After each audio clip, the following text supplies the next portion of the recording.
जो पतियन की पात में पात पात में पात, तो हिंदुवन की जात में जात जात जात जात में जात, क्यों गधियन की लात में लात लात में लात, क्यों बामन की बात में बात बात बात में बात।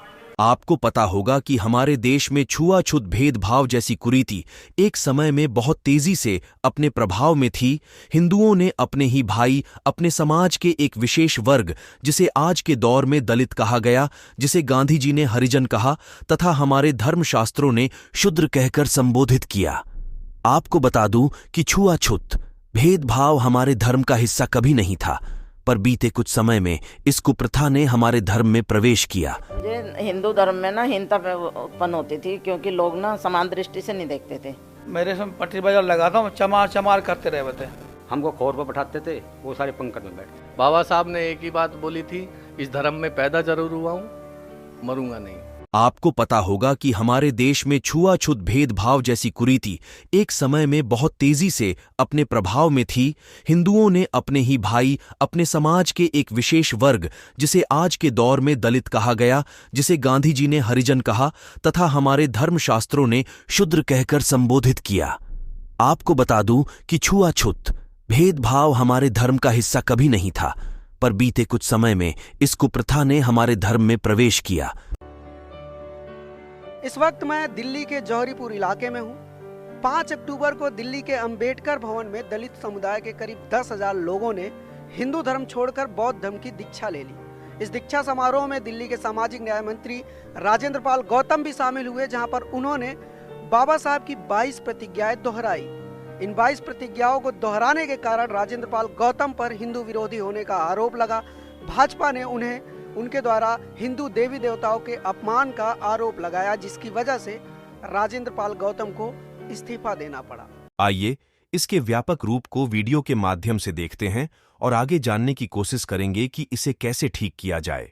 दिल से और पूरे जोश से आपको ये 22 प्रतिज्ञा बोलनी है। लेकिन इस तमाम राजनीतिक शोरगुल के बीच मुख्य सवाल कहीं छूट गया। सवाल यह था कि आखिर इतनी बड़ी संख्या में दलित समुदाय हिंदू धर्म को छोड़कर बौद्ध धर्म क्यों अपना रहा है। वह कौन से कारण हैं, वह कौन सी मजबूरियां हैं जिनकी वजह से दलित समुदाय को हिंदू धर्म छोड़ना पड़ रहा है। बचपन से ही स्कूल में जब पढ़ते थे छोटे, तो तब भी वहाँ पर जो स्वर्ण जाति के टीचर्स होते थे उनका व्यवहार सही नहीं होता था। वो हम ही से विशेषकर सफाई के कार्य कराते थे और हमें पढ़ने के लिए भी उचित अवसर नहीं देते थे, पीछे बैठाते थे। ये बहुत बड़ी बीमारी लगी हुई है, पैदा होते लग जाती है। अब जो बच्चा मान लो कोई छोटा बच्चा है, उसको क्या पता कि मेरी जाति क्या क्या नहीं है। स्कूल में जाता पढ़ने के लिए, उससे पूछे कि तू कौन है भाई, ये मेरा नाम ये किसका है, कि उसका अरे वो तो उस जाति का, चल एक तरफ बैठ।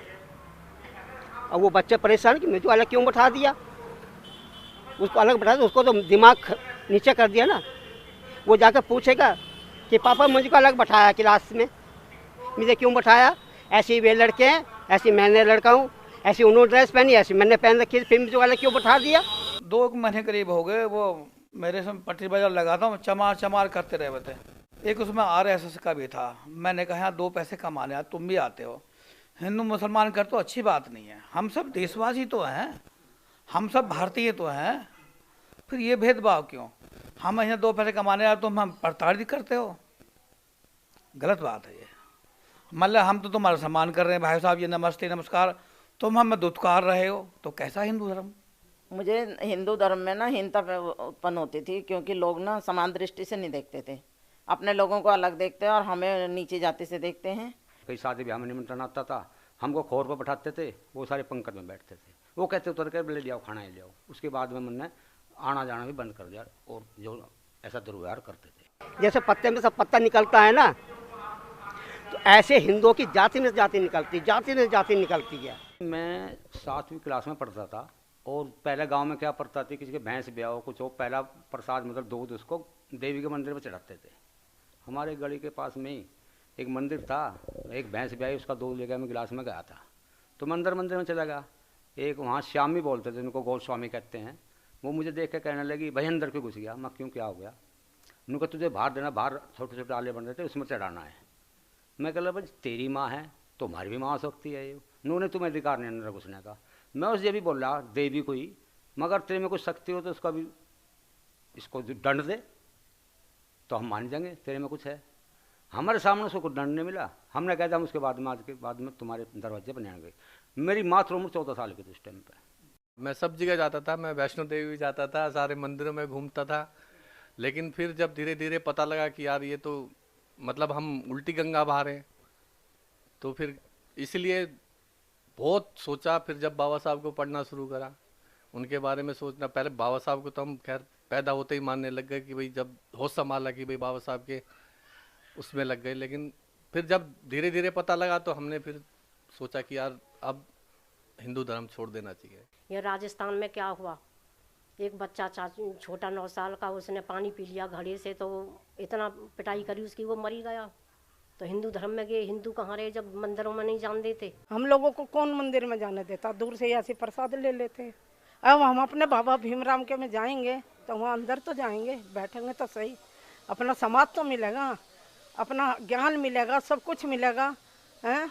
जब आज हमें ज्ञान मिलेगा, कल को हम अपने बच्चों को ज्ञान देंगे तो हमारे बच्चे भी आगे चलेंगे।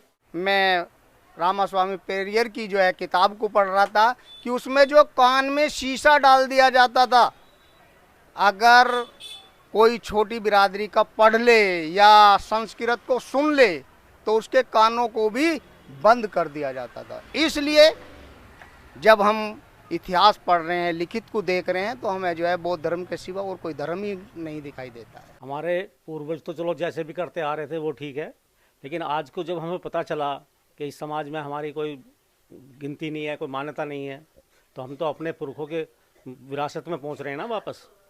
भाई पहले पुरख हमारे जो है अनजाने में बौद्ध थे, लेकिन आज हम अपनी विरासत में वापस लौट रहे हैं।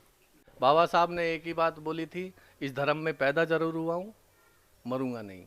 तो जो बाबा साहब का कम से कम एक लफ्ज़ था वो मैंने पकड़ लिया, जो दिल में लगा था वो पूरा कर दिया। इसलिए जो है हमने ये बौद्ध दीक्षा ग्रहण की। और हम वहाँ भी गए थे 5 अक्टूबर को। 10,000 लोगों ने धम्म दीक्षा ली और उसमें 22 प्रतिज्ञाएं ली। उसमें कोई गलत चीज़ किसी के लिए नहीं है। हिंदू धर्म में सबसे ज़्यादा अपमानजनक तो ये है कि मंदिर वालों को दे रहे हैं, और जहाँ भी चलो नुके यहाँ दान दो, यहाँ दान दो, वहाँ दान दो।